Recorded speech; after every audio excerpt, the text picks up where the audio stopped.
IGP Om Prakash ಅವರ ಕೊಲೆ ನೋಡಿದ್ರ? IGP ಓಂ ಪ್ರಕಾಶ್ ಅವರು ಒಬ್ಬ ಅತ್ಯಂತ ಉತ್ತಮ ಪೊಲೀಸ್ ಅಧಿಕಾರಿ. IGP ಓಂ ಪ್ರಕಾಶ್ ಅವರು ರಿಟೈರ್ಡ್ ಆಗ್ತಾರೆ, ಮನೆಗೆ ಹೋಗ್ತಾರೆ, ಮನೇಲಿರ್ತಾರೆ, ಆಯಿತಾ. ಅವ್ರಿಗೆ ಗಂಡ ಹೆಂಡತಿನಲ್ಲಿ ಸಾಮರಸ್ಯ ಇರೋದಿಲ್ಲ.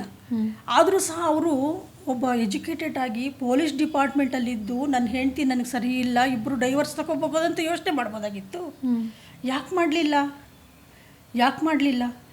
ಆ ಹೆಂಡತಿ ಒಂದು ದಿನ ಅವರನ್ನೇ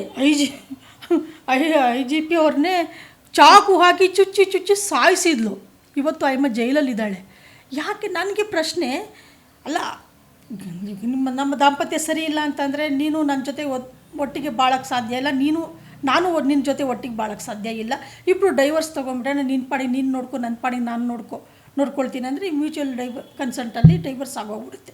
ಆರಾಮಾಗಿ ಅವ್ರ ಪಾಡಿಗೆ ಬಿಟ್ಬಿಡ್ಬೋದು. ಆದರೆ 40 ವರ್ಷ ಆಕೆ ಅನುಭವಿಸಿರ್ತಾಳಲ್ಲ ಈ ಕೇಸಲ್ಲ.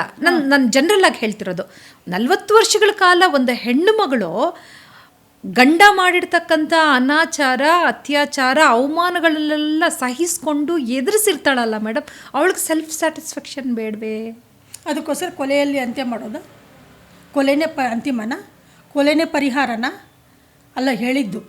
ನಿನಗೆ ಅಷ್ಟೊಂದು ಆತನ ಹುಡುಗನ ಬಗ್ಗೆ, ಆತ ಗಂಡನ ಬಗ್ಗೆ ಅಲ್ಲ, ತಾವೇ ಹೇಳಿದ್ರೆ ಕಾನೂನಲ್ಲಿ ನ್ಯಾಯ ಸಿಗಲ್ಲ. ಕಾನೂನಿಗೆ ಹೋದ್ರೆ ನೋ ಇದನ್ನು ಹೇಳ್ತೀನಿ. ಗಂಡನ ಬಗ್ಗೆ ಅವಳಿಗೆ ಬೇಸರ ಉಂಟಾಗಿದ್ದರೆ ಬಿಟ್ಬಿಡು, ಹೆಂಗೋ ಬದುಕೊಳ್ಳಿ. ಅಥವಾ ನಿನ್ನ ಹೆಂಡತಿ ಬಗ್ಗೆ ನಿನಗೆ ಅಷ್ಟೊಂದು ಬೇಸರ ಆಗಿದ್ರೆ ಬಿಟ್ಬಿಡು, ಎಲ್ಲೋ ಬದುಕೊಳ್ಳಿ. ಕೊಲೆ ಮಾಡೋದ?